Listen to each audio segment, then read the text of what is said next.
الحمد لله نحمده ونستعينه ونستغفره ونؤمن به ونتوكل عليه ونعوذ بالله من شرور أنفسنا ومن سيئات أعمالنا من يهده الله فلا مضل له ومن يضلله فلا هادي له ونشهد أن لا إله إلا الله وحده لا شريك له ونشهد أن سيدنا محمدا عبده ورسوله اما بعد۔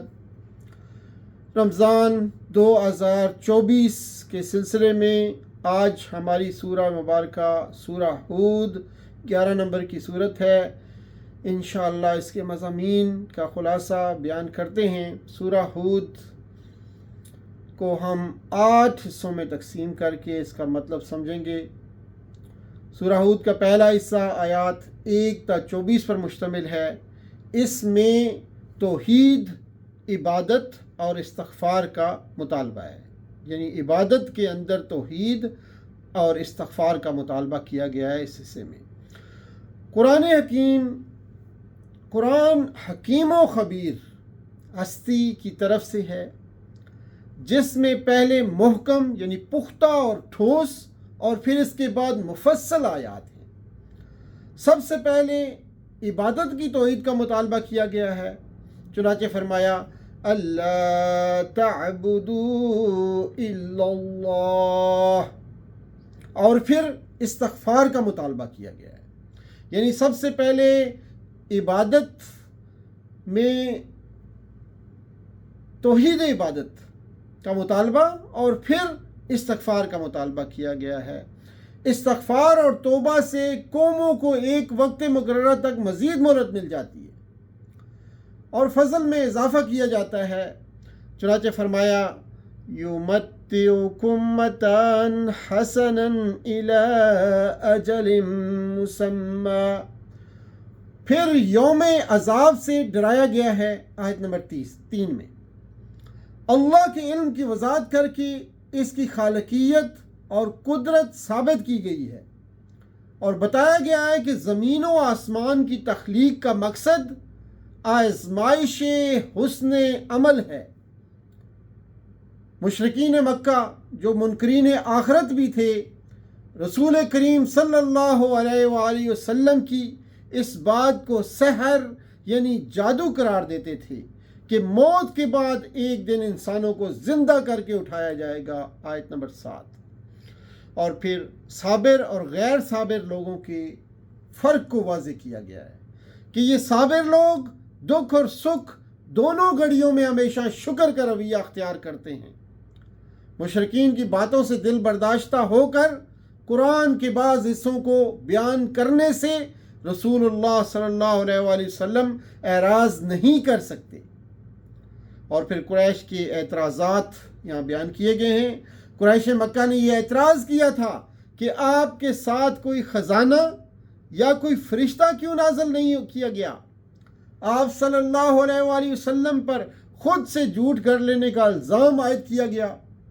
اس کے جواب میں اللہ تعالیٰ نے چیلنج کیا کہ اس طرح کی 10 صورتیں تصنیف کر کے دکھاؤ، ورنہ پھر انہیں قرآن کو اللہ کا کلام تسلیم کر کے دعوت توحید کو قبول کر لینا چاہیے، آیت نمبر 14 میں۔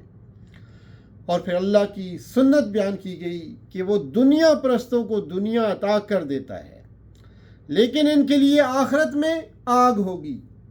خدا کے راستوں سے روکنے والے اور خدا کے راستے کو ٹیڑھا کرنے والے اللہ تعالیٰ کو بے بس نہیں کر سکتے، کوئی ولی ان کی مدد نہیں کر سکتا، انہیں دوہرا عذاب دیا جائے گا، آیت نمبر 20 میں یہ بتا دیا گیا۔ اہل ایمان اور اہل کفر کی مثال آنکھ والے اور اندھے یا پھر سننے والے اور بہرے کی سی ہے، یہ کبھی برابر نہیں ہو سکتے، آیت نمبر 24 میں وضاحت کی گئی۔ اور پھر سورہ مبارکہ کا دوسرا حصہ آیات 25 تا 49 پر مشتمل، اس میں حضرت نوح علیہ السلام کی دعوت اور قوم نوح کی ہلاکت کا بیان ہے۔ حضرت نوح علیہ السلام پہلے رسول ہیں، ان سے پہلے نبی ہوا کرتے تھے، لیکن کوئی رسول نہیں آیا تھا، یہ پہلے رسول ہیں۔ ان کا زمانہ غالباً 3500 قبل مسیح ہے۔ حضرت نوح علیہ السلام نے اپنی قوم کو سب سے پہلے توحید کی دعوت دی۔ ان کی قوم کے مشرک لیڈروں نے اعتراض کیا کہ آپ ہماری طرح کے انسان ہیں، ہم آپ کو رسول تسلیم نہیں کر سکتے، آپ پر ایمان لانے والے ہماری قوم کے اراذل ہیں، چھوٹے اور غریب لوگ ہیں، آپ کو ہم پر کوئی خاص فضیلت عطا نہیں کی گئی، آپ جھوٹے ہیں۔ حضرت نوح علیہ السلام انسان کی مذہبی آزادی یعنی فریڈم آف فیتھ کے قائل تھے۔ انہوں نے کہا ہم آپ کی ناگواری کی حالت میں آپ لوگوں پر دعوت توحید کو زبردستی مسلط نہیں کریں گے، البتہ میں غریب مسلمانوں کا ساتھ نہیں چھوڑ سکتا۔ حضرت نوح نے اپنے بارے میں وضاحت کی کہ نہ تو میرے پاس اللہ کے خزانے ہیں، نہ تو میرے پاس غیب کا علم ہے، اور نہ میرا یہ دعویٰ ہے کہ میں فرشتہ ہوں۔ حضرت نوح کئی سو سالوں تک تبلیغ کرتے رہے۔ بالآخر لیڈروں نے کہا کہ عذاب لا کر دکھائیے۔ پھر حضرت نوح علیہ السلام کو کشتی بنانے کا حکم دیا گیا اور کہا گیا کہ آج کے بعد کوئی آدمی مزید ایمان نہیں لائے گا۔ مشرک لیڈر کشتی کا مذاق اڑانے لگے، پھر اللہ کا عذاب آ گیا، کافروں کو غرق کر دیا گیا اور کشتی والے مسلمان بچا لیے گئے۔ حضرت نوح کا بیٹا ایک مادہ پرست کافر تھا، وہ پہاڑ پر چڑھ گیا۔ اس کا خیال تھا کہ اللہ تعالی نہیں بلکہ پہاڑ اسے پانی سے بچا سکتا ہے۔ وہ طوفان میں غرق ہو گیا۔ حضرت نوح علیہ السلام کے قصے سے رسول اللہ صلی اللہ علیہ وآلہ وسلم اور مشرکین مکہ واقف نہیں تھے۔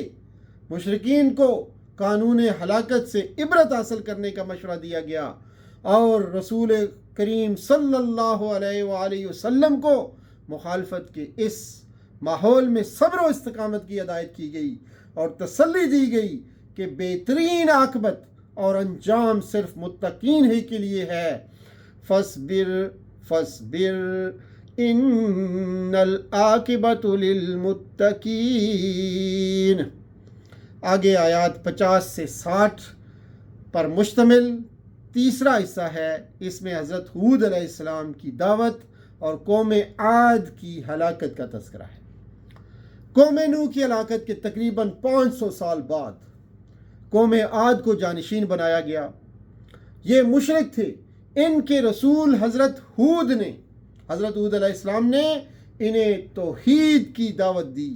حضرت ہود علیہ السلام نے انہیں شرک سے بچنے اور گناہوں پر توبہ و استغفار کی دعوت دی۔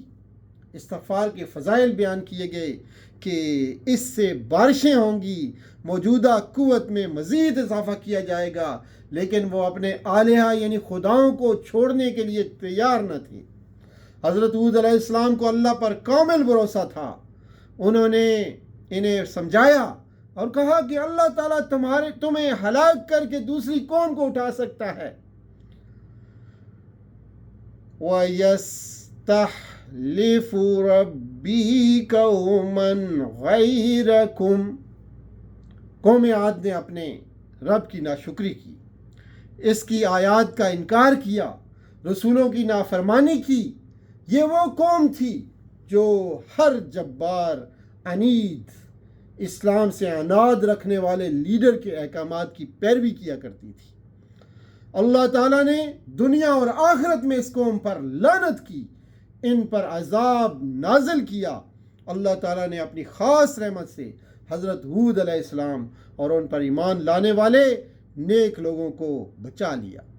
آیات 61 سے 68، 61 to 68 چوتھا حصہ ہے۔ حضرت صالح علیہ السلام کی دعوت اور قوم سمود کی ہلاکت کا ذکر کیا گیا۔ حضرت ہود علیہ السلام اور اہل ایمان عرب کے جنوبی علاقوں سے ہجرت کر کے مدینہ منورہ کے شمال میں آباد ہو گئے۔ آج کل یہ علاقہ مدان صالح کہلاتا ہے۔ ان کی نسل سمود کہلاتی ہے۔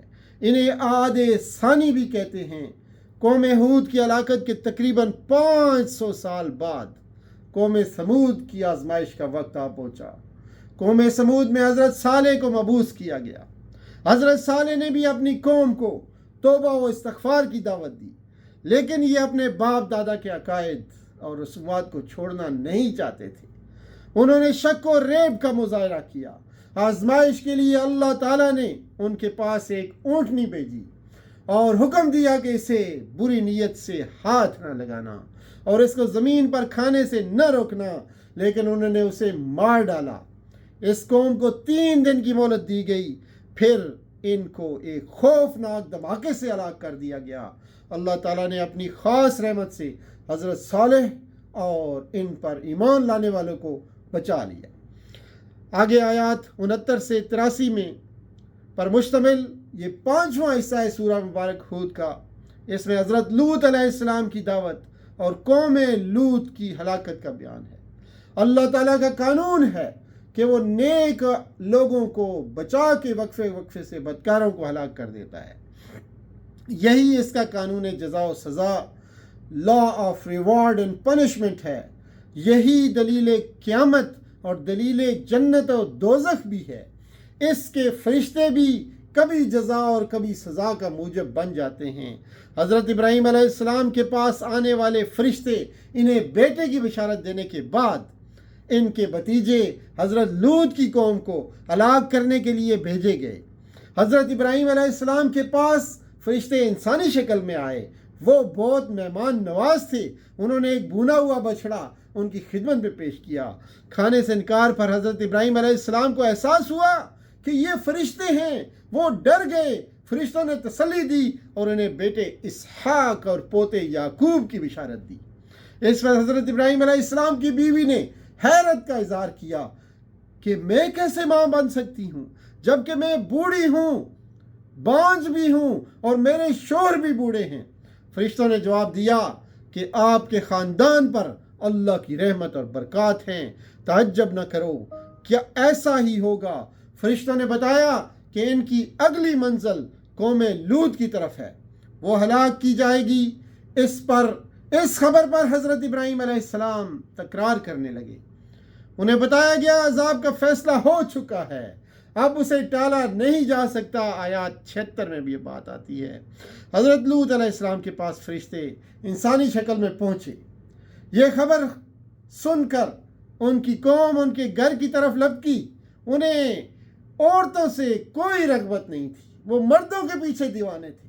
حضرت لوط علیہ السلام نے اللہ کا خوف دلایا، لڑکیوں سے شادی کی پیشکش کی اور کہا کہ میرے مہمانوں کے سامنے مجھے رسوا مت کرو، لیکن قوم پاگل ہو چکی تھی۔ انہوں نے کہا کہ آپ کو معلوم ہے کہ ہمیں لڑکیوں سے کوئی دلچسپی نہیں ہے۔ انتہائی بے بسی کے عالم میں حضرت لوط علیہ السلام نے فرمایا، کاش میرے پاس قوت اور طاقت ہوتی۔ حضرت لوط علیہ السلام کو حکم دیا گیا کہ وہ اہل ایمان کو لے کر راتوں رات بستی سے نکل جائیں، کیونکہ صبح سے پہلے اللہ کا عذاب نازل ہونے والا ہے۔ اور جب اللہ کا عذاب نازل ہوا تو بستی کو اوندا کر دیا گیا اور ان پر مٹی کے پتھروں سے بارش کی گئی اور بالآخر ہلاک کر دیا گیا۔ چنانچہ فرمایا، فَلَمَّا جَاءَ أَمْرُنَا جَعَلْنَا عَالِيَهَا سَافِلَهَا وَأَمْطَرْنَا عَلَيْهَا حِجَارَةً مِّن سِجِّيلٍ منضود۔ آیت نمبر 82 کہ ان پر مٹی کے پتھروں سے بارش کی گئی اور ان کو ہلاک کر دیا گیا اور ان کی بستی کو اوندا کر دیا گیا۔ آگے حضرت شعیب علیہ السلام کی قوم مدین میں اور تبوک میں اصحاب ایکا جو ہے یہ آباد ہوئے۔ یہ واقعہ غالباً 2100 قبل مسیح کا ہے۔ قوم لوط بحر مردار یعنی ڈیڈ سی کے جنوب میں آباد تھی۔ ان سے ذرا قریب ہی جنوب میں حضرت شعیب علیہ السلام کی قوم مدین اور تبوک میں اصحاب الایکا آباد تھے۔ آگے آیات 84 تا 95 میں سورہ مبارکہ کا چھٹا حصہ، اس میں حضرت شعیب علیہ السلام کی دعوت اور قوم شعیب کی ہلاکت کا تذکرہ ہے۔ حضرت شعیب علیہ السلام اصحاب مدین اور اصحاب الایکہ کی طرف نبی بنا کر مبعوث کیے گئے تھے۔ حضرت شعیب علیہ السلام نے سب سے پہلے اپنی قوم کو توحید کی دعوت دی، انہیں ناب تول میں ڈنڈی مارنے سے روکا، اللہ کے عذاب سے ڈرایا۔ یہ قوم رزق حرام کی خوگر تھی۔ قوم سے کہا گیا بقیت اللہ خیر لکم، تھوڑی بہت حلال بچت کثیر حرام سے بہتر ہوتی ہے، آیت نمبر 86 کی روح سے۔ قوم شعیب سیکولر ذہنیت کی حامل تھی۔ انہوں نے حضرت شعیب سے کہا آپ اپنی نمازوں سے کام رکھیے، ہمیں باپ دادا کے طریقہ پرستش سے منع نہ کیجیے۔ ان کا خیال تھا کہ مذہب اور اہل مذہب کا مالی اور اقتصادی امور میں کیا دخل ہو سکتا ہے، آج 87 کی روح سے۔ ہم اپنی من مانی کریں گے۔ حضرت شعیب علیہ السلام نے بقدر توفیق اور استطاعت اصلاحی کوششیں کیں، چنانچہ فرمایا وَمَا أُرِيدُ إِلَّا الْإِصْلَاحَ مَا اسْتَطَعْتُ۔ انہوں نے بھی اپنی قوم کو توبہ اور استغفار کی دعوت دی۔ قوم نوح، قوم ہود اور قوم صالح کی ہلاکت کی تاریخ سے ڈرایا۔ انہوں نے کہا کہ آپ کی بہت ساری باتیں ہماری سمجھ میں نہیں آتی، آپ ہماری برادری کے کمزور آدمی ہیں، اگر آپ کی برادری نہ ہوتی تو ہم آپ کو سنسار کر دیتے۔ پھر اللہ کا عذاب نازل ہوا اور اللہ تعالیٰ نے اپنی خاص رحمت سے حضرت شعیب علیہ السلام اور ان پر ایمان لانے والوں کو بچا لیا۔ آگے آیات 96 تا 99 میں، جو کہ سورہ مبارکہ کا 7واں حصہ ہے، حضرت موسیٰ علیہ السلام کی دعوت اور آل فرعون کی ہلاکت کی تفصیل بیان کی گئی ہے۔ قوم شعیب کی ہلاکت کے بعد اللہ تعالیٰ نے حضرت موسیٰ کو فرعون اور اس کی فوجی حکومت کے ذمہ داروں کی طرف رسول بنا کر بھیجا۔ یہ لوگ فرعون کے ظالمانہ احکام کی پیروی کیا کرتے تھے۔ فرعون اور اس کے ساتھیوں پر دنیا میں بھی لعنت کی گئی اور قیامت کے دن بھی۔ آیات 100 سے 123 میں 8واں اور آخری حصہ، جو کہ کنکلوژن ہے، اختتامیہ ہے۔ اس آخری اور اختتامی حصے میں مختلف قوموں کی ہلاکت پر تبصرہ ہے۔ قریش کو عبرت حاصل کرنے کی دعوت دی گئی، انہیں یہ ہدایت کی گئی کہ وہ عبرت حاصل کریں۔ وقفے سے یکے بعد دیگرے، قوم نوح 3500 قبل مسیح، قوم عاد 3000 قبل مسیح، قوم سمود 2500 قبل مسیح، قوم لوط 2100 قبل مسیح، قوم شعیب 1400 قبل مسیح اور قوم فرعون 1250 قبل مسیح کی ہلاکت ہوئی۔ اور پھر فرمایا وَكَذَلِكَ أَخْذُ رَبِّكَ إِذَا أَخَذَ الْقُرَى وَهِيَ ظَالِمَةٌ إِنَّ أَخَذَهُ أَلِيمٌ شَدِيدٌ۔ وَكَذَلِكَ أَخْذُ رَبِّكَ إِذَا أَخَذَ الْقُرَى وَهِيَ ظَالِمَةٌ إِنَّ أَخْذَهُ أَلِيمٌ شَدِيدٌ۔ اس کے بعد تخفیف آخرت ہے۔ دوزخ کے عذاب اور جنت کی نعمتوں سے تذکیر کی گئی ہے۔ شقی اور سعید برابر نہیں ہو سکتے۔ بدبختوں کے لیے دوزخ ہے اور خوش بختوں کے لیے جنت ہے۔ مشرکین مکہ پر افسوس کیا گیا کہ وہ ان روشن دلیلوں کے باوجود باپ دادا کے عقائد پر قائم ہیں اور شک و ریب سے کام لے رہے ہیں۔ رسول اللہ صلی اللہ علیہ وآلہ وسلم کو حکم الہی کے مطابق ثابت قدم رہنے اور کجی سے بچنے کی ہدایت کی گئی، آیت نمبر 112، اور پھر ظالم مشرکین کی طرف نہ جھکنے اور نماز قائم کرنے کا حکم دیا گیا اور صبر کی تلقین کی گئی۔ اللہ کی مغفرت کا ایک عام اصول بیان کیا گیا کہ نیکیاں برائیوں کو مٹا دیتی ہیں، چنانچہ فرمایا ان الحسنات یذہبن السیئات۔ نہی عن المنکر کا فریضہ انجام دینے والے اصلاح پسند افراد کا ہر قوم میں ہونا ضروری ہے، آیت 116۔ ہلاکت اقوام کا ایک اصول ہے کہ ہلاکت کے بارے میں اللہ تعالیٰ کی سنت بیان کی گئی کہ وہ اصلاحی قوتوں کی موجودگی میں کسی قوم کو ہلاک نہیں کرتا، چنانچہ فرمایا وَمَا كَانَ رَبُّكَ لِيُهْلِكَ الْقُرَىٰ بِظُلْمٍ وَأَهْلُهَا مُصْلِحُونَ، کہ اللہ تعالیٰ اصلاحی قوتوں کی موجودگی میں کسی قوم کو ہلاک نہیں کرتا۔ آیت 117، یہ دنیا ایک دار امتحان ہے، یہ دنیا ایک دار امتحان ہے، اور اللہ تعالیٰ ظالم جنوں انس سے جہنم کو بھر کر رہے گا۔ رسول خدا صلی اللہ علیہ وآلہ وسلم کو تسلی اور کافروں کو دھمکی دی گئی ہے کہ فریقین اپنے موقف پر اٹل ہیں۔ بہت جلد اللہ تعالیٰ حق و باطل کا فیصلہ فرمائے گا۔